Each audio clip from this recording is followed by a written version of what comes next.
सनातन धर्म की उत्पत्ति। सनातन शब्द का अर्थ है शाश्वत, यानी जो कभी शुरू या समाप्त नहीं होता। सनातन धर्म को हिंदू धर्म भी कहा जाता है, लेकिन यह नाम बाद में आया। मूल नाम वैदिक धर्म था। इसकी शुरुआत वैदिक काल लगभग 5000 से 7000 वर्ष पूर्व से मानी जाती है। इस धर्म की जड़ें ऋषि मुनियों की तपस्या, यज्ञ और वेदों के ज्ञान में है। 2. वैदिक काल। ज्ञान का प्रारंभ 1500-500 ईसा पूर्व।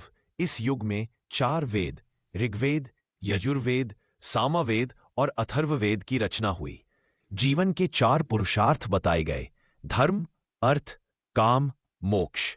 यज्ञ, मंत्र और प्रकृति पूजा, अग्नि, वायु, सूर्य, जल का महत्व था। समाज 4 वर्णों में विभाजित था: ब्राह्मण, क्षत्रिय, वैश्य, शूद्र। लेकिन यह विभाजन कर्म पर आधारित था, जन्म पर नहीं। 3. उपनिषद और दार्शनिक युग। इस काल में उपनिषद, ब्राह्मण ग्रंथ और अरण्यक लिखे गए। आत्मा और परमात्मा के ज्ञान पर ध्यान केंद्रित हुआ। अहंग, ब्रह्मास्मि और तत्वमसि जैसे विचारों ने मानवता को आत्मज्ञान की दिशा दी।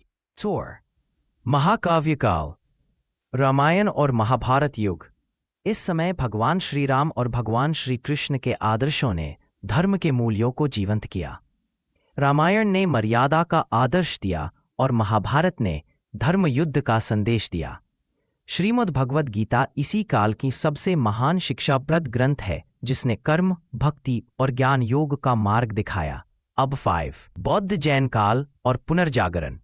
6वीं सदी ईसा पूर्व में बुद्ध और महावीर ने भी धर्म को नैतिकता, अहिंसा और करुणा के मार्ग पर केंद्रित किया। यह काल आत्मसंयम और सत्य की खोज का प्रतीक रहा।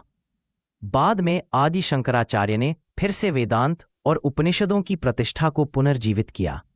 6. मध्यकाल से आधुनिक काल तक। मध्यकाल में आक्रमणों के बावजूद सनातन धर्म ने अपनी पहचान, संस्कृति और त्योहारों को जीवित रखा। भक्ति आंदोलन के संत कबीर, तुलसीदास, मीरा, चैतन्य महाप्रभु ने प्रेम और भक्ति के माध्यम से धर्म को जनता तक पहुंचाया। आधुनिक काल में स्वामी विवेकानंद, अरविंदो, महर्षि दयानंद सरस्वती आदि ने सनातन विचारों को फिर से विश्व भर में प्रसिद्ध। आज का सनातन धर्म। आज सनातन धर्म केवल पूजा या मंदिरों तक सीमित नहीं, बल्कि जीवन जीने की एक संपूर्ण पद्धति है। इसका मूल उद्देश्य है मानवता, सत्य और आत्मा का उत्थान।